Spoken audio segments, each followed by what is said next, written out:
ದೇಶ ಭಾಷೆಗಳು ನೂರಾರು, ಎಲ್ಲಿ ನಾವು ಒಂದೇ.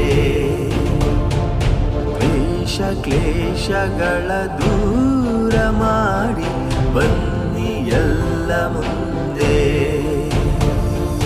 ಭಾರತ ಮಾತೆ ನಿನಗೆ ವಂದನೆ, ಭೂಮಿಯಲ್ಲಿರುವ ಸ್ವರ್ಗ ನೀನೆ. ನಮ್ಮಯ ಜನುಮ ನಿನಗೆ ಅರ್ಪಣೆ, ಗಡಿಯನ್ನು ದಾಟಿ ಕೂಗಿ ಹೇಳು ಹೆಮ್ಮೆಯಲಿ. ಭಾರತ ಭಾರತ ಭಾರತ ಭಾರತ. ಪರಮ ಪೂಜ್ಯ ಡಾಕ್ಟರ್ ಜಿ ಅವರ ರಾಷ್ಟ್ರ ನಿರ್ಮಾಣ ಕಾರ್ಯಕ್ರಮಕ್ಕೆ ಶುಭ ಕೋರುವವರು ದೀಪಾ ಬಾಳಿಗ, ಬೆಂಗಳೂರು.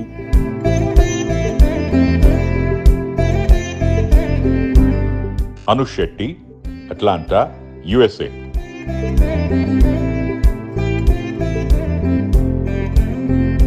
ಹರೀಶ್ ಪೈ, ದುಬೈ.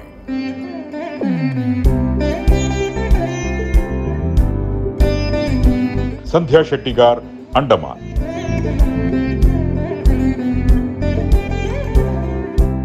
ಆಧುನಿಕ ಐಟಿ ಯುಗದಲ್ಲಿ ಇನ್ನರ್ ಟ್ಯೂಷನ್ ಮೂಲಕ ಮನುಜನಿಂದು ತನ್ನೊಳಗೆ ಇನ್ನರ್ ಟೂರ್ ಮಾಡಿಕೊಂಡು ತನ್ನ ಆತ್ಮಾವಲೋಕನದತ್ತ ಪ್ರಾಮಾಣಿಕ ಪ್ರಯತ್ನ ಮಾಡಲೇಬೇಕಾಗಿದೆ. ಇಂದಿನ ವಿಜ್ಞಾನ ಎಂಬುದು ವಿಶೇಷ ಜ್ಞಾನವಾಗಿ ಸರ್ವತೋಮುಖ ಏಳ್ಗೆಗೆ ದಾರಿ ದೀಪವಾಗುವ ಬದಲು ವಿಮುಖ ಜ್ಞಾನವಾಗಿ ಕೇವಲ ಹೊರಗಿನ ಅರಿವನ್ನಷ್ಟೇ ಬೆಳಗುತ್ತಿದೆ. ಒಂದೇ ಒಂದು ಪದವಿ ಪಡೆದವನು ನಿಶ್ಚಿಂತೆಯಿಂದಲೇ ಥಟ್ಟನೆಯಿಂದ ಗಾಡ್ ಇಸ್ ನೋ ವೇರ್ ಎಂದೇ ಎದೆ ತಟ್ಟಿ ಹೇಳುವನು. ಪ್ರತಿಯೊಬ್ಬರೊಳಗಿರುವ ಪ್ರಾಣಶಕ್ತಿಯೇ ದೇಹಕ್ಕೆ ವರ್ಚಸ್ಸಿನ ರುಮಾಲಾಗಿರುವ ದೇವರು ಎಂದಾದ ಮೇಲೆ ಕೇವಲ 10 ವರ್ಷದ ಬಾಲಕನು ಧೈರ್ಯದಿಂದಲೇ ಗಾಡ್ ಇಸ್ ನೌ ಹಿಯರ್ ಎಂದೇ ವೀರ ಕಹಳೆಯನ್ನೂದಿ ಗೆಲ್ಲಲೇಬೇಕೆಂದು. ಪ್ರಸ್ತುತ ಜಗತ್ತಿನಲ್ಲಿ ಏನು, ಎಂತು, ಹೇಗೆ, ಏಕೆ ಎಂದೆಲ್ಲಾ ಪ್ರಶ್ನೆಗಳಿಗೆ ಸೂಕ್ತ ಉತ್ತರ ದೊರೆತರೇನೆ ಸತ್ಯ ನಂಬುವೆ, ಖಂಡಿತ ಪರಿಪಾಲಿಸುವೆ ಎಂಬಿ ಧೋರಣೆಯಂತೂ ಸರ್ವದಾ ಸಲ್ಲದು. ಆಧ್ಯಾತ್ಮಿಕ ಕ್ಷೇತ್ರದಲ್ಲಿ ಮೊದಲು ಬಿಲೀಫ್ ಇದ್ದರೇನೆ ನಂತರ ರಿಲೀಫ್ ಕಟ್ಟಿಟ್ಟದ್ದು. ಆದರೆ ವೈಜ್ಞಾನಿಕ ನಿಲುವಿದ್ದಾಗ ಮೊದಲು ರಿಲೀಫ್ ದೊರೆತರೇನೆ ಆನಂತರ ಬಿಲೀಫ್ ಎಂದು ವಾದಿಸಬಹುದಷ್ಟೇ. ಭಾವನಾತ್ಮಕ ವಲಯವಾದ ಭಕ್ತಿ, ಶ್ರದ್ಧೆ, ವ್ಯಾಕುಲತೆ, ಪ್ರೀತಿ, ತಾಳ್ಮೆ, ಕ್ಷಮೆ, ಕರ್ತವ್ಯಪರತೆ, ನಿಸ್ವಾರ್ಥತೆಗಳೆಂಬಿ ದೈವಿ ಗುಣಗಳನ್ನು ಔಷಧ ಸೇವಿಸಿ ಹೆಚ್ಚಿಸಿಕೊಳ್ಳಲಂತೂ ಸಾಧ್ಯವೇ ಇಲ್ಲ. ಇವೆಲ್ಲ ಸ್ವಪ್ರಯತ್ನದಿಂದೊದಗುವ ಗುಣರತ್ನಗಳಷ್ಟೇ. ಹಾಗೆಂದೇ ಈ ದಿಸೆಯಲ್ಲಿ ಆಧ್ಯಾತ್ಮಿಕ ಕ್ಷೇತ್ರದ ಎಲ್ಲ ಜಟಿಲ ಪ್ರಶ್ನೆಗಳಿಗೆ ಇದಮಿತ್ತಂ ಎಂದೇ ನಿಖರವಾಗಿ ಸಮಂಜಸ ಉತ್ತರಗಳನ್ನು ನೀಡಬಲ್ಲ ಏಕೈಕ ನೆಲೆಯೇ ಜಗತ್ತಿಗೊಂದೇ ಆದ ಡಿವೈನ್ ಪಾರ್ಕ್.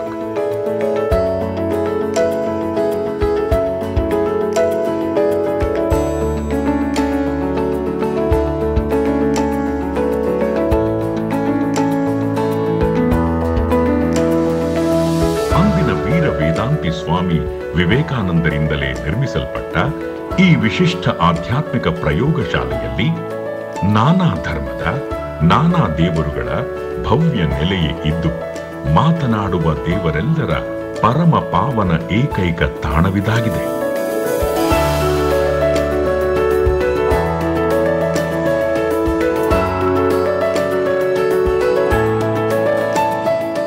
ಸ್ನೇಹ, ಸೌಹಾರ್ದ, ಸಾಮರಸ್ಯದ ಸುಮಧುರ ದಾರಿಯಲ್ಲಿ ಸೂಕ್ತ ಮಾರ್ಗದರ್ಶಕರಾಗಿರುವ ನಿತ್ಯ ಜಾಗೃತ ಚೇತನ ಶ್ರೀ ಗುರೂಜಿಯವರೇ ಅವರ ಸಾಧನಾಶೀಲ ದಿವ್ಯ ಮಾಧ್ಯಮರಾದ ಪೂಜ್ಯ ಡಾಕ್ಟರ್ ಜಿಯವರ ಮೂಲಕ ಭಕ್ತರೆಲ್ಲರ ಸಹಸ್ರಾರು ಪ್ರಶ್ನೆಗಳಿಗೆ ಸರ್ವದಾ ಮನಮೋಹಕ ಉತ್ತರಗಳನ್ನಿತ್ತು ಸದಾ ಸಂರಕ್ಷಿಸದೇ ಇಲ್ಲ.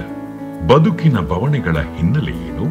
ಸಮರಸದ ಸಂಸಾರದ ಮೇಲ್ಮೆ ಹೇಗೆ ಸಾಧ್ಯ? ಮಕ್ಕಳಲ್ಲಿ ಸುಮಧುರ ಬಾಂಧವ್ಯ ನನಸಾಗುವ ಬಗೆ ಹೇಗೆ? ಈ ಮಾನವ ಜೀವನ ಪಾವನವಾಗಲು ಏನು ಮಾಡಬೇಕು? ಮುಂತಾದ ನೂರಾರು ತಲೆ ತಿನ್ನುವ ಪ್ರಶ್ನೆಗಳಿಗೆ ಶ್ರೀ ಗುರೂಜಿ ಇಲ್ಲಂತೂ ಪರಿಹಾರ ಹೊಮ್ಮಿಸುತ್ತಾರೆ. ಕರ್ನಾಟಕದ ನಂಬರ್ 1 ಆಧ್ಯಾತ್ಮಿಕ ಚಾತುರ್ಮಾಸಿಕ ಕನ್ನಡದ ವಿವೇಕ ಸಂಪದ, ಆಂಗ್ಲ ಅರ್ಧವಾರ್ಷಿಕ ವಿವೇಕ ವೀಣಾ, 6 ವಿವಿಧ ಭಾಷೆಗಳಲ್ಲಿರುವ ಆಧ್ಯಾತ್ಮಿಕ ತ್ರೈಮಾಸಿಕ ವಿವೇಕ ಕಿರಣ, ನಿಮ್ಮ ದೂರವಾಣಿಯಲ್ಲಿ ದಿನಾಲು ಮೊಳಗುವ ಒಂದೇ ನಿಮಿಷದ ವಿವೇಕ ವೀರವಾಣಿ, ಇವುಗಳೆಲ್ಲವೂ ಮನವರಳಿಸುವ ಅನುಷ್ಠಾನ ವೇದಾಂತದ ರಸಗವಳಗಳೇ ಆಗಿವೆ. ಪ್ರತಿ ತಿಂಗಳ ಮೊದಲ ಹಾಗೂ ಕೊನೆಯ ಭಾನುವಾರಗಳಲ್ಲಿ ಹೊಮ್ಮುವ ದಿವ್ಯ ಸಂದೇಶ ಸುಧೆಯಂತೂ ರಾಮಾಯಣ, ಮಹಾಭಾರತ, ಗೀತೆ, ಭಾಗವತದ ಕೆನೆ ತೆನೆಯೇ ಆಗಿದೆ.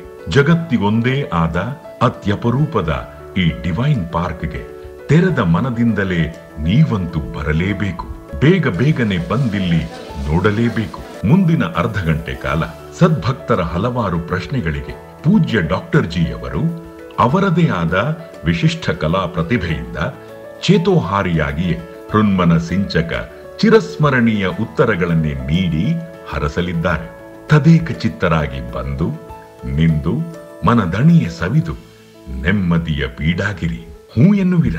ನಾಡಿನ ಜನರಿಗೆ ನವ ಸ್ಫೂರ್ತಿಯನ್ನು ಉಕ್ಕಿಸುವಂಥ ರಾಷ್ಟ್ರ ನಿರ್ಮಾಣ ಕಾರ್ಯಕ್ರಮಕ್ಕೆ ಪರಮ ಪೂಜ್ಯ ಡಾಕ್ಟರ್ ಜಿಯನ್ನು ಸ್ವಾಗತಿಸುತ್ತಾ, ನಮಸ್ತೆ ಡಾಕ್ಟರ್ ಜಿ. ನಮಸ್ಕಾರ. ಡಾಕ್ಟರ್ ರೇಖಾ ಕಾಲಡಿ ಕೇರಳದಿಂದ ಪ್ರಶ್ನೆ ಕೇಳಿದ್ದಾರೆ. ಮಂತ್ರದೀಕ್ಷೆಯನ್ನು ಹೇಗೆ ಪಡೆದುಕೊಳ್ಳುವುದು, ಅದನ್ನು ಸರಿಯಾಗಿ ಉಪಯೋಗಿಸಿಕೊಳ್ಳುವುದು ಹೇಗೆ? ಮಂತ್ರದೀಕ್ಷೆಯನ್ನು ತೆಗೆದುಕೊಂಡವರು ಅದನ್ನು ಪಾಲಿಸುವಾಗ ಅದು ಇಷ್ಟ ದೇವರಿಗೆ ತಲುಪಿದೆ ಅಂತ ಗೊತ್ತಾಗುವುದು ಹೇಗೆ ಅಂತ ಕೇಳಿದ್ದಾರೆ ಡಾಕ್ಟರ್. ಮಂತ್ರದೀಕ್ಷೆಗೆ ಸಮರ್ಥ ಗುರು, ನೋವು ನಲಿವು ಎಲ್ಲ ಒಂದಾಗಿಸಿಕೊಂಡ, ನೋವನ್ನು ಕೂಡ ನಲಿವಿನ ಒಂದು ಪಾರ್ಟ್ ಆ್ಯಂಡ್ ಪಾರ್ಸಲ್ ಅಂತ ತಿಳಿದ ಸುಜ್ಞಾನಿ ಗುರು ಮಾತ್ರ ಕೊಡಬಲ್ಲ. ಅದನ್ನು ಆರಿಸುವ ಕ್ರಮ ನೀವೇ. ಚಾಯ್ಸ್ ಆಗಿ ಚಾನ್ಸ್ ಆಗಿ ಯಾರನ್ನೂ ತಕ್ಕೊಳ್ಳಿ, ಅವರಿಂದ ನಿಮಗೆ ಮೇಲ್ಮೆ ಆಗಲಿ. ಮೇಲ್ಮೆ ಅಂದರೆ ಮಂತ್ರದೀಕ್ಷೆ ಪಡೆದ 11 ದಿನದಲ್ಲಿ ನಿಮ್ಮ ಆಂತರಿಕ ಉನ್ನತಿ ಆಗಬೇಕು. ಮನಸ್ಸಿನ ಜಂಜಾಟ ಕೋಲಾಹಲ ನಾಶವಾಗಬೇಕು. ಭಗವಂತನಲ್ಲಿ ಪ್ರೀತಿ ಉಕ್ಕಬೇಕು. ನನ್ನ ತಂದೆ ತಾಯಿ ಬಂಧು ಬಳಗ ಎಲ್ಲ ನೀನೇ ಅಂತ ಕಣ್ಣು ತುಂಬಬೇಕು. ಅದು ಆಯಿತು 11 ದಿನದಲ್ಲಿ ಅವ ಸಮರ್ಥ ಗುರು ಅಥವಾ ಸಮರ್ಥ ಮಂತ್ರ ಅಂತ ಅರ್ಥ. ಏನೂ ಆಗಿಲ್ಲ ಅಂದರೆ ತಿಂಗಳುಗಟ್ಟಲೆ ಆದರೂ ನೀವು ಆ ಮಂತ್ರಕ್ಕೆ ಬೆಲೆ ಇಲ್ಲ ಅಂತಲ್ಲ, ನೀವು ಮಂತ್ರದ ಬೆಲೆಯನ್ನು ಅರಿಯಲಿಲ್ಲ ಅಂತ. ನೀವು ಮುಗ್ಧರಲ್ಲ, ಮೂಢರು ಅಂತೇನೆ. ಆಗ ಮಂತ್ರನ ಬೈವಂಗಿಲ್ಲ. ನಿಮ್ಮ ವೆರಿಫಿಕೇಷನ್ ಇನ್ಸೈಡ್ ಅದನ್ನು ನೀವು ಇನ್ನೂ ಪ್ರಬುದ್ಧ ಮಾಡ್ಕೋಬೇಕು, ಪ್ರಚುರ ಮಾಡ್ಕೋಬೇಕು. ಅದನ್ನು ಶಾರ್ಪ್ ಆ್ಯಂಡ್ ಶಾರ್ಟಾಗಿ ಸ್ವೀಟ್ ಮಾಡ್ಕೋಬೇಕು. ಈಗ ಮಂತ್ರದೀಕ್ಷೆ ಪಡೆದುಕೊಂಡ ನಂತರ ಡಾಕ್ಟರ್, ಆ ಮಂತ್ರದೀಕ್ಷೆಯನ್ನು ಪಡ್ಕೊಂಡ ಮಂತ್ರವನ್ನಾಗಲಿ ಕರೆಕ್ಟಾಗಿ ಜಪಿಸಬೇಕು. 11 ದಿನದಲ್ಲಿ ನಾನಾ ರೀತಿಯಲ್ಲಿ ನಾನಾ ಮುಖಗಳಿಗೆ ಅಭಿವೃದ್ಧಿ ಆಗುತ್ತದೆ. Inner and outer. ಎಷ್ಟೋ ದಿನ ಸಾಲ ತಂದು ಕೊಡದಿದ್ದವ ಆಟೋಮೆಟಿಕ್ ತಂದು ಕೊಡ್ತಾನೆ 11 ದಿನದ ನಂತರ. ಎಷ್ಟೋ ದಿನ ನಿಮ್ಮ ಮೂಲಕ್ಕೆ ಸಾಲ ಮಾಡಬೇಕಂತ ಹೋದ ವ್ಯಕ್ತಿ ಸಿಕ್ಕುವುದಿಲ್ಲ, ಆಗ ಆ ವ್ಯಕ್ತಿಯೇ ಸಿಗ್ತಾನೆ. ನಿಮಗೇನು ಕಷ್ಟ ಇದೆ, ಸಾಲ ಬೇಕಾ ಅಂತ ಅವನಿಗೆ ಕೇಳ್ತಾನೆ. ಅದು ಮಂತ್ರದ ಪ್ರಭಾವ. ಮಂತ್ರದೀಕ್ಷೆ ಕೆಲವು ಸಂದರ್ಭಗಳಲ್ಲಿ ಕೊಟ್ಟದ್ದನ್ನು ಮರೀತಾರಲ್ಲ ಡಾಕ್ಟರ್, ಯಾವ ರೀತಿ ಇರುವಾಗ ಘೋರ ನರಕ, ಅವನಿಗೆ ಉದ್ಧಾರವೂ ಇಲ್ಲ. ಇನ್ನೊಂದು ಜನ್ಮ, ಮನುಷ್ಯ ಜನ್ಮ ಬರೋದೂ ಇಲ್ಲ. ಈ ಜನ್ಮದಲ್ಲಿ ನಾನಾ ರೀತಿಯ ಭಗವಂತನ ಅನುಕರಣೆ ಅಥವಾ ಸಹಾಯ ಸಿಕ್ಕುವುದು ಸಿಕ್ಕದೇ ಹೋಗುತ್ತೆ. ಸಿಗತ್ತೆ ಅಂತ ಬರುತ್ತೆ, ಸಿಗೋದೇ ಇಲ್ಲ. ಯಾರಿ ಹೋಗ್ತಂತ ನೋಡಿ, ಆ ಥರ ಆಗುತ್ತೆ. ಹಾಗೆ ಮಂತ್ರದೀಕ್ಷೆ ಪಡ್ಕೊಂಡು ತಗೊಳ್ಳೇಬಾರ್ದು. ತಗೊಂಡ್ಮೇಲೆ ನಿಷ್ಠೆಯಿಂದ ನೀವು ಅದನ್ನು ಅನುಸರಿಸಬೇಕು, ಅನುಕರಿಸಿ ಅನುಭವಿಸಬೇಕು. ದಿವ್ಯಶ್ರೀ ಮಂಗಳೂರಿಂದ ಈ ಪ್ರಶ್ನೆ ಕೇಳಿದರೆ, ಉದ್ಯೋಗದಲ್ಲಿರುವ ಪೋಷಕರು ಮಕ್ಕಳಿಗೆ ಒಳ್ಳೆಯ ರೀತಿ ಸಂಸ್ಕಾರ ಕೊಟ್ಟು ಬೆಳೆಸುವ ಬಗೆ ಹೇಗೆ ಅಂತ ಹೇಳಿ. ಅದೇ ನಾನಾ ರೀತಿ ಒಂದು ಜ್ಞಾನ ಮೂಡುವುದು ಹಿರಿಯರ ಗುರುವಿನ ಕೃಪೆಯಿಂದ, ಸಜ್ಜನರಿಂದ ಅಥವಾ ಸದ್ಗ್ರಂಥದಿಂದ, ಆಮೇಲೆ ಸದಾಚಾರದಿಂದ, ಹಬ್ಬದ ದಿನ ವೆಚ್ಚ ಮಾಡಿ ಏಕಾಗ್ರತೆ ಕೆಲಸ ಮಾಡೋದು, ದೇವರ ದರ್ಶನಕ್ಕಾಗಿ ಪೂರ್ಣ ಶುಚಿಯಾಗಿ ಹೋಗುವುದು, ದೇವರಲ್ಲಿ ಕ್ಷಮಾಪಣೆ ಭಾವದಿಂದ ತಪ್ಪಿಗೆ ವಿನಮ್ರತೆಯಿಂದ ಬಾಡುವುದು, ಒಪ್ಪಿಗೆ ಭಗವಂತನಿಗೆ ಹೇಳುವುದು, ಸರಿಯೋ ತಪ್ಪೋ ಮಾತನಾಡೋ ಅಂತ ಒತ್ತಾಯಿಸುವುದು. ಹಾಗಾಗಿ ಸಹವಾಸದಿಂದ ಮನಸ್ಸನ್ನು ಮೇಲೇರಿಸಿಕೊಳ್ಳೋದು. ಸದ್ಗ್ರಂಥ, ಸಜ್ಜನ ಸಹವಾಸ, ಸದವಕಾಶ, ಸದಾಚಾರ, ಸತ್ಯಪ್ರಿಯತೆ ಇದನ್ನೆಲ್ಲ ರೂಢಿಸ್ಕೋಬೇಕು ಮಕ್ಕಳು. ಅದಕ್ಕೆ ರಕ್ಷಕರು ಮೊದಲು ಮಾಡಿ ತೋರಿಸ್ಬೇಕು, ಆಡಿ ತೋರಿಸೋದಲ್ಲ. ನಾವು ಸೋಲುವುದಿಲ್ಲ ಅಂದರೆ ಅದು ಮಾಡೋ, ಇದು ಮಾಡೋ, ಟಿ ವಿ ನೋಡಬೇಡ, ಇವ್ರು ನೋಡ್ತಾ ಇರೋದು, ಟಿ ವಿ ನೋಡೋರು ಪರೀಕ್ಷೆ ಬಂತು ಹೋಗೋನು, ಇವರು ಕಟ್ ಮಾಡಿ ಟಿ ವಿ ನೋಡಬೇಡಿ. ಮಕ್ಕಳ ಅಭಿರುಚಿ ಹೆಚ್ಚುವಂತೆ, ಆಸಕ್ತಿ ಹೆಚ್ಚು ಮಕ್ಕಳಿಗಾಗಿ ಬೇಡಿ. ಇಷ್ಟನಾಮ ಸ್ಮರಣೆ ಇದರ ಪೂರ್ಣ ಫಲ ನನ್ನ ಮಗುವಿಗೆ ಹೋಗಲಿ, ಪರೀಕ್ಷೆ ಚೆನ್ನಾಗಲಿ. ಟಿ ವಿ ನೋಡಬೇಡಿ. ಏನೀಗ ನಿಮಗೆ ಮಗು ಉದ್ಧಾರ ಆಗಬೇಕು, ನಿಮ್ಮ ಉದ್ಧಾರ ಆಗೋದು ಬೇಡವಾ? ಅಲ್ಲಿ ನಾವು ಸೋಲ್ತೇವೆ. ಆಡಿದಂತೆ ಮಾಡು, ಮಾಡಿದಂತೆ ಆಡು.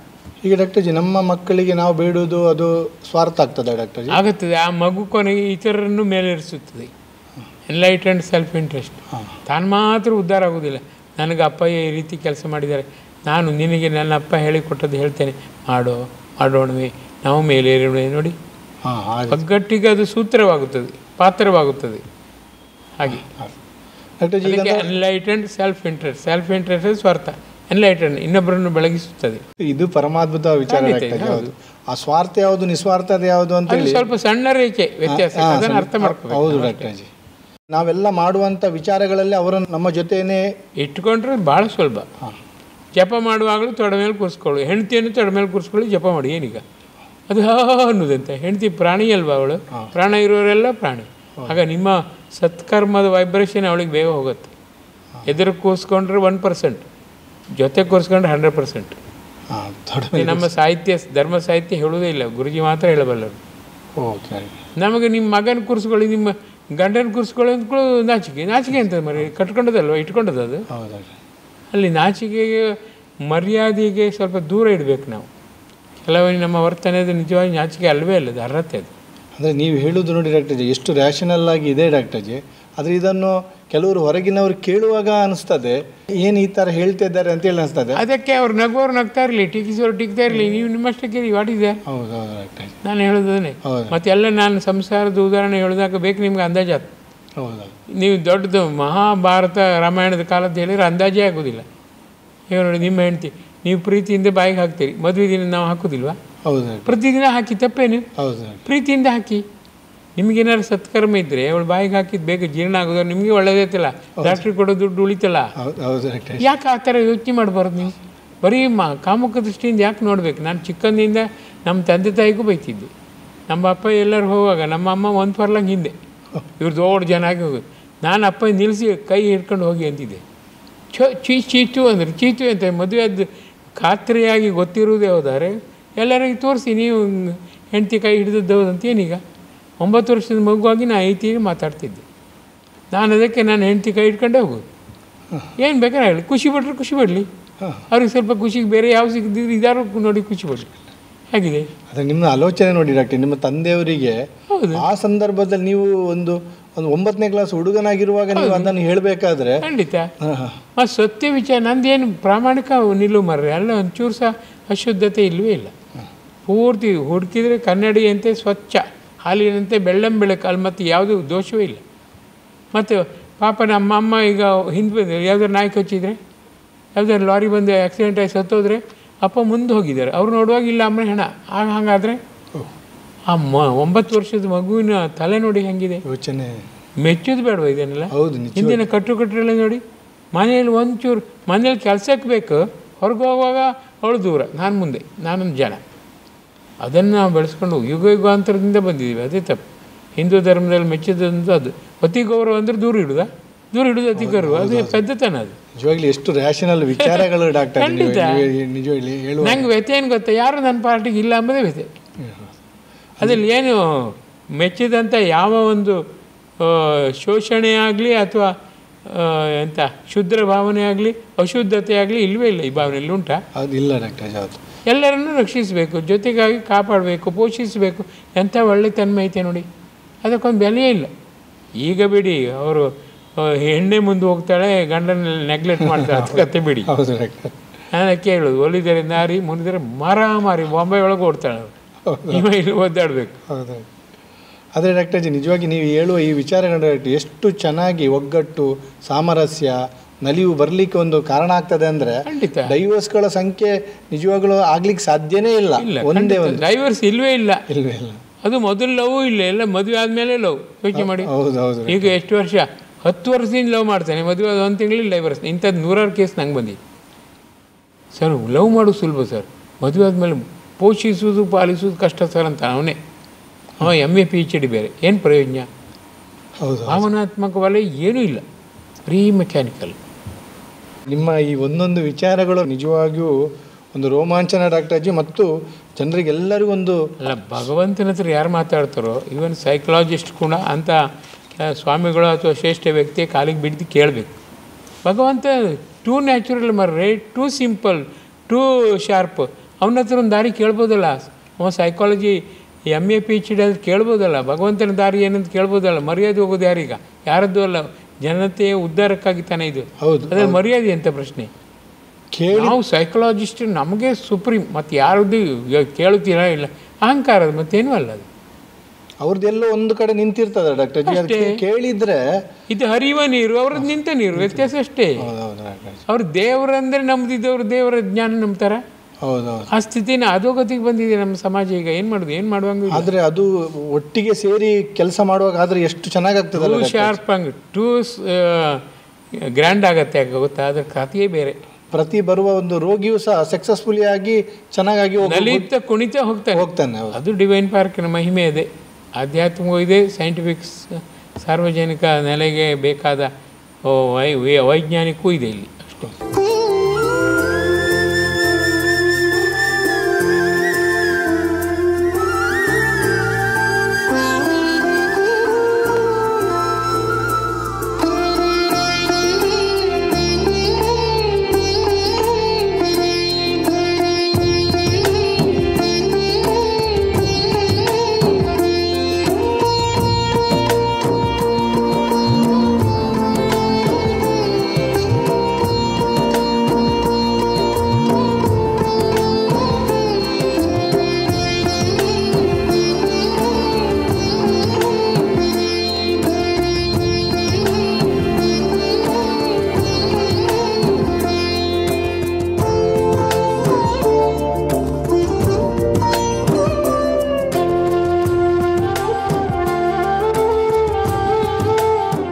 ಸುಬ್ರಹ್ಮಣ್ಯ ಅರಸಿಕೆರೆಯಿಂದ ಈ ಪ್ರಶ್ನೆ ಕೇಳಿದ್ದಾರೆ. ಸುಮಾರು 1000 ವರ್ಷ ಭಾರತ ಆಕ್ರಮಣಕ್ಕೆ ಒಳಗಾಗಿತ್ತು. ಆ 1000 ವರ್ಷ ಯಾಕೆ ಆಕ್ರಮಣಕ್ಕೆ ಒಳಗಾಗಿತ್ತು? ಜಗತ್ತಿನಲ್ಲಿ ಯಾವ ದೇಶದ ಇತಿಹಾಸದಲ್ಲಿ ಇಷ್ಟೊಂದು ಆಕ್ರಮಣಕ್ಕೆ ಒಳಗಾಗಿ ಮತ್ತೆ ಮತ್ತೆ ಎದ್ದು ನಿಂತಿದ್ದಿಲ್ಲ. ಭಾರತಕ್ಕೆ ಈ ರೀತಿ ಆಗಲು ಕಾರಣವೇನು ಅಂತ ಕೇಳಿ. ಪುಣ್ಯ ಭೂಮಿ ಅಲ್ವ ಮರೆ, ಆ ಪುಣ್ಯದ ಟೆಸ್ಟ್ ಮಾಡಿದರೆ ಅಷ್ಟೇ. ನಿಜವಾದ ಪುಣ್ಯ ಭೂಮಿಯ ಅಥವಾ ಕೃತಕವಾದ ಪುಣ್ಯವನ್ನು ಸೃಷ್ಟಿಸಿದ, ಅದು ಇನ್ನೇಟಾದ ಪುಣ್ಯಕ್ಕೆ ಈ ರೀತಿ ಸಹನಾಶಕ್ತಿ ಬಂತು. ಸಂತೋಷ ಪಡೋಣ. ಅದು ಕ್ವಶನ್ ಎಂತಕ್ಕೆ ಅಂದರೆ ಡಾಕ್ಟರ್ ಜಿ 1000 ವರ್ಷ ಆಕ್ರಮಣಕ್ಕೆ ಭಾರತ ಒಳಗಾಯ್ತಲ್ಲ ಡಾಕ್ಟರ್ ಜಿ. ಅಂದರೆ ಸಾಧುವಾಗಿತ್ತದು. ಡಲ್ ಸ್ಟೂಡೆಂಟ್, ವಿನಮ್ರ ಸ್ಟೂಡೆಂಟ್, ಶಿಕ್ಷೆ ಕೊಟ್ಟರೆ ಯಾರು ಎಲ್ಲ ಬಂದು ಹತ್ತಿ ಕುಣಿದ್ರು. ಪರವಾಗಿಲ್ಲ, ನಮ್ಮಷ್ಟಕ್ಕೆ ನಾವಿರ್ತೇವೆ, ನಿನ್ನ ಇಚ್ಛೆ ಅಂತೆ ಮಾಡು, ಸುಮ್ಮನಾದರು, ತಪ್ಪೇನಿಲ್ಲ. ಹೊರಡಲಿಲ್ಲ ಅವರು. ನಮ್ಮದೇ ಆದರೆ ಉಳಿತದೆ, ನಿಂದೆ ಆದರೆ ತಗೊಂಡೋಗ್ತಾರೆ, ಸತ್ಯವಲ್ಲ. ನಮ್ಮದೇ ಆಗಿತ್ತು, ಉಳಿತು. ಒಂದು ಲೆಕ್ಕದಲ್ಲಿ ನೋಡಿ ಎಷ್ಟು ಟ್ರುತ್ತದು. ನಮ್ಮದೇ ಆದಿದ್ದರೆ ಉಳಿತದೆ, ನಿಮ್ಮದಾದರೆ ನೀವು ಆಕ್ರಮಣ ತಗೊಂಡೋಗಿ, ಎರಡು ಸತ್ಯ. ಹೌದು ಡಾಕ್ಟರ್ ಜಿ. ಆದರೆ ಡಾಕ್ಟರ್ ಜಿ ಅದನ್ನು ಸಂದರ್ಭದಲ್ಲಿ ಅಂದರೆ ನಮಗೆ ಅದು ಏನು ಉಳಿಸ್ಕೊಳ್ಳಿಕ್ಕೆ ಆ ಸಂದರ್ಭದಲ್ಲಿ ಆಗಲಿಲ್ವಲ್ಲ ಡಾಕ್ಟರ್ ಜಿ? ಒಗ್ಗಟ್ಟು ದೃಢವಾಗಲಿಲ್ಲ, ಮೇಯ್ನ್ ಅಷ್ಟೇ. ಏಕಾಗ್ರತೆಯಿಂದ ನಿನ್ನ ಪರೀಕ್ಷೆ, ನಿನ್ನ ಪವಿತ್ರವಾದ ಪ್ರಸಾದ ಅಂಬುದಕ್ಕೆ ನಾವು ಬೆಲೆ ಕೊಡ್ತಾ ಹೊತ್ತು ಪರೀಕ್ಷೆ ಎಂಬುದು ಮರ್ತೇ ಬಿಟ್ಟೆವು. ನಿನ್ನ ಪ್ರಸಾದವಾಗಿ ಇದ್ರೆ ಇರಲಿ, ಇಲ್ದಿರಲಿ, ಅಲ್ಲಲ್ಲದ್ದು ನೀರಲ್ಲದ್ದು ನಿಂದೇ ಪ್ರಸಾದ. ನೋಡಿ ಹಂಗೆ ಬಂದು ವಿಶಾಲ ಮನೋಭಾವದಿಂದ ಎಷ್ಟು ನಮ್ಮದಾದರೂ ಉಳಿತದೆ, ನಿಮ್ಮದಾದ್ರೂ ತಗೊಂಡು ಹೋಗ್ತಾರೆ. ಈ ಬಂತು ಅದು ಅಟ್ಮೋಸ್ಟ್ ಇರ್ತದೆ. ಆದರೆ ನಾವು ಈಗ ಈ ಕ್ಷಣಕ್ಕೆ ಅದು ಅನುಸರಿಸೋದು ಬೇಡ. ತುದಿಗೆ ಹೋದಾಗ ಮಾಡ್ಬೋದಿತ್ತು. ಆದರೆ ಅವರಿಗೆ ಅದು ಬಂತು ಸಂಸ್ಕಾರ. ಹೋರಾಟಕ್ಕಾಗಿ ಕೆಚ್ಚು ನೆಚ್ಚು ಹುಚ್ಚಿರಲಿ. ಯಾಕೆ ರಕ್ತ ಕಳ್ಕೋಬೇಕು? ಬುದ್ಧಿವಂತಿಗೆ ನಾವು ತ್ಯಾಗ ಮಾಡಬೇಕು. ಅದರಷ್ಟಕ್ಕಾಗಲಿ ಭಗವಂತ ಸರ್ವಶಕ್ತ ಸರ್ವಜ್ಞ ಸರ್ವಾಂತರ್ಯಾಮಿ ಗಟ್ಟಿ ಅಂಟ್ಕೊಂಡ್ಬಿಟ್ರು. ನಮ್ಮದಾದರೆ ಇಡ್ತಿ, ನಿಂದಾದರೆ ಕೊಡ್ತಿ. ಈ ಮಧ್ಯದ ನರಳಾಟ ಯಾವುದು ತಲೆಬಿಸಿ ಮಾಡಿಕೊಂಡೇ ಇಲ್ಲ. ಸ್ವಾತಂತ್ರ್ಯ ಹೋರಾಟದಲ್ಲಿ ನೋಡಿ 200 ವರ್ಷ. ಆ ಇಂಗ್ಲೆಂಡಿಗೆ ನಾವೀಗ ಹೋಗಿ ಮೆರಿತೇವೆ. ಆ ಇಂಗ್ಲೆಂಡ್ ಚೊಚ್ಚಿ ಬಡಿದು ಓಡಿಸಿದ್ರೆ ಆ ಮಟ್ಟಕ್ಕೆ ಹೋಗಲಿಲ್ಲ. ಅವನು ಸಮಾಧಾನ ಭೇದ ದಂಡಕ್ಕೆ ಹೋಗಲಿಲ್ಲ. ಅಲ್ಲಿ ಮೌನ ವ್ರತ ಉಪವಾಸ ತಂದರು ಇವರು. ಕಾಳಗ ಮಾಡಿ ರಕ್ತ ಬಂದು ಹರಿಯುವಂತೆ ಮಾಡಿದ್ದರೆ ಒಪ್ಪಲಿಲ್ಲ. ನಮ್ಮ ಪುಣ್ಯಭೂಮಿ ಭಾರತದ ಸಂಸ್ಕಾರ ಅದು. ಅಲ್ಲಿ ರಕ್ತಸ್ರಾವ ಆಗಬಾರದು, ಕೇವಲ ಪ್ರೀತಿಯ ಸ್ರಾವ ಆಗಬೇಕು. ಪ್ರೀತಿಯಿಂದ ಪರಿಶುದ್ಧತೆ ಪರಿಪಕ್ವವಾಗಬೇಕು. ಹಾಗಾಗಿ ತಾಳ್ಮೆ ಮೇಲ್ಮೆ ನೀನು ಕಾದು ನೋಡು, ಅದಕ್ಕೆ ಬಂತು. ಆದರೆ ಡಾಕ್ಟರ್ ಜಿ ಒಂದು ಮಟ್ಟದಲ್ಲಿ ಆ ಶ್ರೇಷ್ಠತೆಯನ್ನು ಬಿಂಬಿಸುವ ಮಟ್ಟದಲ್ಲಿ ಸರಿ ಡಾಕ್ಟರ್ ಜಿ. ಆದರೆ ಈ ಆಕ್ರಮಣ ಆಗುವ ಮಟ್ಟದಲ್ಲಿ ಅದು ಎಷ್ಟು ಸರಿ ಅಂತ ಅಲ್ಲ. ಅವ್ರು ಏನು ಗೊತ್ತಾ, ದುಷ್ಟನಿಗೂ ಕೂಡ ದಯ ತೋರಿಸಿದರು. ಯಾಕೆ ಕೇಳಿದರೆ ತುತ್ತುದು ದಯ ತುತ್ತುದು ಮನುಷ್ಯನಿಗೆ ದಯ ತೋರಿಸು. ಅಲ್ಲಿ ದುಷ್ಟ ಅಂತ ನೋಡಲೇಬೇಡ, ಮನುಷ್ಯನಿಗೆ ದಯ ತೋರಿಸು ಅಂತ ಸೂತ್ರ ತಾನೆ. ಹೌದು ಡಾಕ್ಟರ್. ಪ್ರಾಣಿಗಲ್ಲ, ಮನುಷ್ಯ ಆದ್ದರಿಂದ ದಯ ತೋರಿಸು. ಆದರೆ ಉತ್ಕೃಷ್ಟ ಎಕ್ಸಾಂಪಲ್ ಅವ್ರು ತಗೊಂಡ್ಬಿಟ್ರು. ಮತ್ತು ಅಂಥ ಶೂರರು ಧೀರರು ಯಾರು ಇರಲಿಲ್ಲ. ಅವರು ಶೂರರೇ ಆಗಿದ್ದರೆ, ಧೀರರೇ ಆಗಿದ್ದರೆ ಒಂದು 10 ಜನ ಸೇರಿದರೆ 100 ಜನ ಸೇರ್ತಿದ್ರು, 10 ಜನವೂ ಸೇರುವಂತಿರಲಿಲ್ಲ. ಆಗ ಆಕ್ರಮಣಶೀಲರ ಮುಂದೆ ಇವರು ಡಲ್ ಆಗಿ ಹೋದರು. ನಂದೇನೂ ಇಲ್ಲ, ಎಲ್ಲ ನಿಂದೆ ಅಂತ ಒಪ್ಕೊಂಡ್ಬಿಟ್ರು.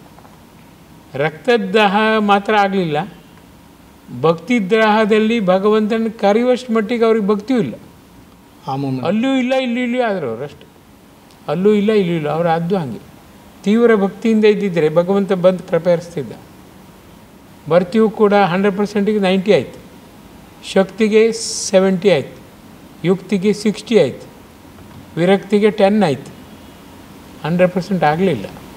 ಅದರಿಂದ ಈ ಕಾಲ ಕೋಲಾಹಲ, ಕಾಗಾಟ, ತೂರಾಟ, ಹಾರಾಟ ಎಲ್ಲ ಆಯಿತು. ಮತ್ತು ಮುಂದಿಂದೆಲ್ಲ ಬಿಡಿ, ಇದರ ಪರಿಣಾಮವಾಗಿ ಅದೆಲ್ಲ ಅದು ಸಫಲವೇ ಆಯಿತು. ಆದರೆ ಮಧ್ಯೆ ಎಲ್ಲ ತುಂಬ ಲಾಸ್ ಆಯಿತು. ತುಂಬ ಎಂತೆಂಥ ಸಾಮ್ರಾಜ್ಯ ಏನು ಮಾಡುವಂಗಿಲ್ಲ, ಏನು ಮಾಡುವಂಗಿಲ್ಲ. ಅದೇ ಡಾಕ್ಟರ್ ಜಿ, ಒಂದು ವಿವೇಕಾನಂದರು ಒಂದು ಹೇಳ್ತಾರಲ್ಲ ಡಾಕ್ಟರ್ ಜಿ, ಅಂದರೆ ವೇದಾಂತದ ವಿಚಾರವನ್ನು ಜನಸಾಮಾನ್ಯರಿಗೆ ಹಂಚದ್ರಿಂದ ಜಗನ್ಮಾತೆ ಕೊಟ್ಟ ಶಾಪ 1000 ವರ್ಷಕ್ಕೆ ಅಂತೇಳಿ ಅವರು ಹೇಳ್ತಾರಲ್ಲ ಡಾಕ್ಟರ್ ಜಿ, ಅದು ಯಾವ ರೀತಿಯಲ್ಲಿ? ಇಲ್ಲ, ಹಂಚದ ಪಾಪ ಅಂತ ಎಲ್ಲರಿಗೂ ಅವರು ಸದ್ವಿಚಾರವನ್ನು ಹೇಳ್ಬೋದು, ಹೇಳಲಿಲ್ಲ. ಈ ಬ್ರಾಹ್ಮಣರಾದವ್ರು ಏನು ಮಾಡಿದ್ರು, ಸತ್ಯವನ್ನೆಲ್ಲ ತಾವೇ ಇಟ್ಕೊಂಡ್ರು. ಶೂದ್ರರನ್ನು ಕೆಲಸಕ್ಕೆ ಮಾತ್ರ ಹೋದರು, ವೈಶ್ಯರನ್ನು ವ್ಯಾಪಾರಕ್ಕೆ ಬಿಟ್ಟರು. ಯೋಚನೆ ಮಾಡಿ, ಎಲ್ಲ ಪರಸ್ಪರ ಚಿಂತನೆ ಮಂಥನ ಮಾಡಿ ಎಲ್ಲರಲ್ಲಿ ಎಲ್ಲರೂ ತಲೆ ಹಾಕಿದ್ರೆ ಚೆಂದ ಆಗ್ತದೆ. ಆ ವರ್ಗಭೇದ ವರ್ಣಭೇದವನ್ನು ಗಟ್ಟಿ ಹಿಡ್ಕೊಂಡ್ರು ಒಂದು 200-300 ವರ್ಷ. ಅದರಲ್ಲೇ ತುಂಬ ಲಾಸ್ ಆಯಿತು. ನೀವು ವರ್ತಕರು ತಾನೇ ನೀವು ವ್ಯಾಪಾರ ಮಾಡಿ, ನೀವು ಶೈವರು ತಾನೇ ವ್ಯಾಪಾರ ಮಾಡಿ, ನೀವು ಬ್ರಾಹ್ಮಣ ತಾನೇ ಬರೀ ಆಧ್ಯಾತ್ಮಿಕವಾದದಲ್ಲಿ ಭಗವಂತನ ಕರೀರಿ. ಭಗವಂತ ಕರೆದು ಮಾತಾಡ್ತಾನೆ, ಭಗವದಾನಂದ ಹಂಚಿ ಅಂತ ಮುಂದೆ ಹೇಳಲಿಲ್ಲ, ಇವ್ರಿಗೆ ಮಾಡಲೂ ಇಲ್ಲ. ಅದು ಅದ್ರ ಭಗವದಾನಂದ ಪಡೆಯಿರಿ, ಹಂಚಿಗಾರ ಯಾರಪ್ಪನ ಪರ್ಮಿಷನ್ ಬೇಕಾ? ಇವರು ಹಂಚು ಮಟ್ಟಕ್ಕೆ ಹೋಗಲಿಲ್ಲ. ಅದು ಒಂದು ಸ್ಟೆಪ್ ಶೂದ್ರ ಕೆಲಸ ಮಾಡ್ತಾಯಿರಿ, ವ್ಯಾಪಾರಿಗಳು ದುಡ್ಡು ಮಾಡ್ತಾಯಿದ್ರಿ. ಅಲ್ಲಿ ಒಂದು ಲೆವೆಲಲ್ಲಿ ಅವರಿಗೆ ಬೋಧನೆ ಕಡಿಮೆ ಇತ್ತು, ಅಥವಾ ಅವರಿಗೆ ಕ್ಯೂರಿಯಾಸಿಟಿ ಕಡಿಮೆ ಆಯಿತು. ಅವ್ರು ಕೇಳಲೂ ಇಲ್ಲ, ಇವ್ರು ಹೇಳಲೂ ಇಲ್ಲ. ತಪ್ಪು ಯಾರದ್ದು? ಇಬ್ಬರದ್ದು. ಹೌದು. ಆ ನಿಟ್ಟಿನಲ್ಲಿ ಎಲ್ಲ ಒಂದು ಅಧಪತನ ಆಗಲಿಕ್ಕೆ ಸ್ಟಾರ್ಟ್ ಆಯ್ತಲ್ಲ ಡಾಕ್ಟರ್? ಅಲ್ಲಿ ಆದ ಕತೆ ಹಾಗೆ. ಆದರೆ ಈ ಜಗನ್ಮಾತೆ 1000 ವರ್ಷದ ಶಾಪ ಅಂತ ಹೇಳಿದದು ಸತ್ಯವ ಡಾಕ್ಟರ್? ಜಗನ್ಮಾತೆ ಅನುಭವಿಸು ನೀನು ಅಂತ. ಮಾಡು, ನೋಡು, ಬೀಳು, ಏಳು, ತನ್ನ ಮೂಲಕ ಮತ್ತೇನು ನೋಡು, ಶರಣಾಗು, ನಾನಿದ್ದೇನೆ. ಅದು ಕೊಟ್ಟ ಕೊಡೆಯ ಶರಣಾರ್ಥಿಗೆ ಯಾರೂ ಮನಸ್ಸು ಮಾಡಲಿಲ್ಲ. ದಾಸಪಂಥರು ಬಂದ ಮೇಲೆ ಅದು ಶುರುವಾತು. ನೀನೇ ಗತಿ, ನೀನೇ ಮತಿ, ಎಲ್ಲ ಪದ್ಯದಲ್ಲೂ ನೋಡಿ ದಾಸರು, ನೀನೇ ಗತಿ, ನಿನ್ನಿಂದಲೇ, ನಿನ್ನನ್ನೇ, ನಿನಗಾಗಿ. ಎಷ್ಟು ಸತ್ಯ ಅದು. ಅಂತಿಮ ಕಟ್ಟಕ್ಕೆ ಸೊನ್ನೆಯಾಗಿ ಕಣ್ಣೀರಿನ ಹೊಳೆ ಹರಿತು ದಾಸಶ್ರೇಷ್ಠರಿಂದಾಗಿ. ಕಣ್ಣೀರಿಗೆ ತಾಯಿ ಒಪ್ಪುತ್ತಾಳೆ, ದೇವರು ಒಪ್ಪುತ್ತಾನೆ, ಅದು ಸತ್ಯ. ಮುಂದೆ ಕಣ್ಣೀರು ಬರಲೇ ಇಲ್ಲ, ಬರೀ ದ್ವೇಷ, ದೋಷ, ದೂರುದು, ಹಾರುದು, ಕೂಡುದು, ಕೂಗುದು, ಇಷ್ಟೇ. ಆ ಪರಿಸ್ಥಿತಿಯು ಹಂಗೆ ಬಂತು, ಪರಿವರ್ತನೆ ಆಗಲಿಲ್ಲ. ಅಂದರೆ ಆ ಸಂದರ್ಭದಲ್ಲಿ ಸಂತಶ್ರೇಷ್ಠರೆಲ್ಲ ತುಂಬ ಜನ ಬಂದರು ಡಾಕ್ಟರ್. 1000 ವರ್ಷದ ಆಕ್ರಮಣ ಸಂದರ್ಭದಲ್ಲಿ ಏನು ಮಾಡೋದು? ಅದು ಪರಿವರ್ತನೆ ಆಗುವ ಮಟ್ಟಕ್ಕೆ, ಕಾನ್ಸಂಟ್ರೇಟೆಡ್ ನೀರು ಬಾಯ್ಲಿಂಗ್ ಪಾಯಿಂಟ್ ಆಗೋ ಮಟ್ಟಕ್ಕೆ ಹೋಗಲಿಲ್ಲ. ಅದರ ಹತ್ರ ಹೋಯ್ತು 90-95 ಹೋಯ್ತು, 100 ಆಗಲಿಲ್ಲ. ನಮ್ಮ ಅನಲೈಸ್ ಮಾಡೋದು ಸುಲಭ. ಆ ಕಾಲದಲ್ಲಿ ಎಲ್ಲ ಎಷ್ಟು ಕಷ್ಟಪಟ್ಟಿರಬೇಕು. ಹೌದು ಡಾಕ್ಟರ್ ಜಿ, ಒಂದೊಂದು ಆಕ್ರಮಣದಲ್ಲಿ ಲಕ್ಷಾಂತರ ಜನರು ಕಣ್ಣೀರು ಹರಿತು. ಭಗವಂತನಾಗಿ ಬರಲಿಲ್ಲ, ಭಗವಂತನ ನಿಂದೆಯಿಂದ ಕಣ್ಣೀರು ಹರಿತು. ನೀನಿದ್ದು ಹಿಂಗಾಯ್ತಲ್ಲ, ನಿನ್ನನ್ನು ನಂಬ್ಕೊಂಡು ಹೀಗಾಯ್ತಲ್ಲ, ನೀನಿದ್ದು ಹಿಂಗೆ ಮಾಡೋದು ನೋಡಿ. ಅಲ್ಲ, ಆಗ ಖಂಡಿತ ಒಳಿತಾಗುತ್ತೆ ಎಂಬ ಆಶೆ ಹುಟ್ಟಿದವರೇ ಇಲ್ಲ. ಯಾರನ್ನು ಹೇಳುವಂಗಿಲ್ಲ. ಅದೇನು ಗೊತ್ತಾ, ಕಾಗೆ ಕೂಗಬೇಕಂತೂ ಅದ್ರ ಬಾಯಿಂದ ಹಪ್ಪಳ ಬಿತ್ತು, ಹಪ್ಪಳ ಬಿದ್ದಕ್ಕೆ ಅಡಿ ನಾಯಿ ಕಚ್ಕೊಂಡೋಯ್ತು. ಇದು ಒಂದಕ್ಕೊಂದು ಕನೆಕ್ಷನ್, ಏನು ಮಾಡುವಂಗಿಲ್ಲ. ನಿಜವಾಗಿ ಅದನ್ನು ನೋಡುವಾಗ ಕಣ್ಣೀರು ಬರ್ತದೆ. ನೋಡುವಾಗಲ್ಲ, ಓದುವಾಗ ಕಣ್ಣೀರು ಬರ್ತದೆ. ಏನು ಮಾಡೋದು? ಕೊನೆ ಕರ್ಮ ಸಿದ್ಧಂತೆ. ಬಹುಶಃ ಹಾಗೆ ಇರಬೇಕು ಅಂತ ಇತ್ತೇನು ತಾಯಿ ದೃಷ್ಟಿ, ಹಿಂಗಾಯ್ತು. ಅದನ್ನ ಉತ್ತರಬೇಕಲ್ಲ. ಆದರೆ ಅದರ ಮುಂದಿನ ಭಾಗ ಗುರುಜಿ ಹೇಳ್ತಾರೆ ಡಾಕ್ಟರ್ ವಿವೇಕಾನಂದರು ಹೇಳ್ತಾರೆ, ರಾಮಕೃಷ್ಣ ಪರಮಹಂಸರ ಜನನ ನಂತರ ತಾಯಿ ಜಗನ್ಮಾತೆ ಆ ಶಾಪವನ್ನು ಹಿಂತಗೊಂಡಿದ್ದಾಳೆ. ಅದೇ ಪರಮಹಂಸರ ಕಣ್ಣೀರನ್ನು ಕೊಡಿಯೋದು, ಕಣ್ಣೀರಿನ ಸಾಗರ ಆಗಿರೋ.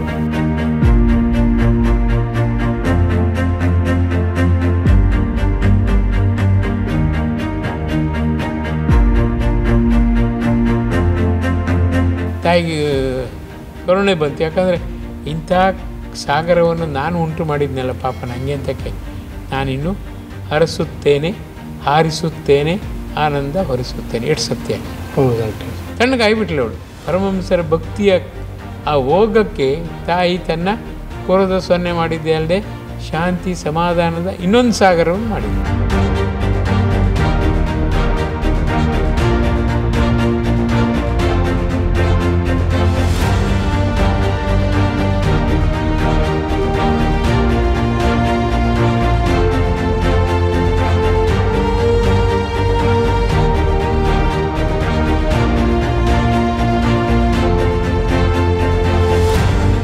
ನಿಜವಾಗಿ ಅದೊಂದು ಸಬ್ಜೆಕ್ಟ್ ಎಷ್ಟು ಚೆನ್ನಾಗಿ ಅನಿಸ್ತದೆ ಅಂದರೆ ರಿಪ್ಲೇಸ್ಮೆಂಟ್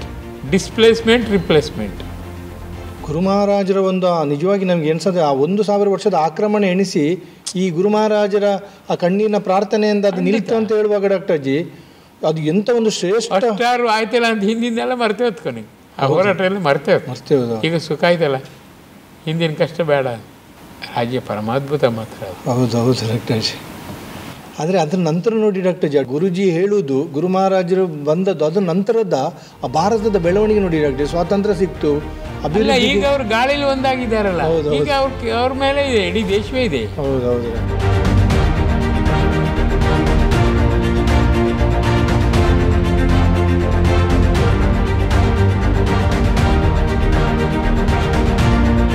ದೇಶದ ಇಡೀ ಕ್ಷಣ ಕ್ಷಣದ ಕಣಕಣದ ವರ್ತನೆಗೂ ಅವರೇ ಪಾತ್ರದಾರರು, ಅವರೇ ಮುಖ್ಯಸ್ಥರು, ಅವರೇ ಮುಂದಾಳು, ಅವರದ್ದೇ ಟೀಮ್. ಯೋಚನೆ ಮಾಡಿ. ಹೌದಾ?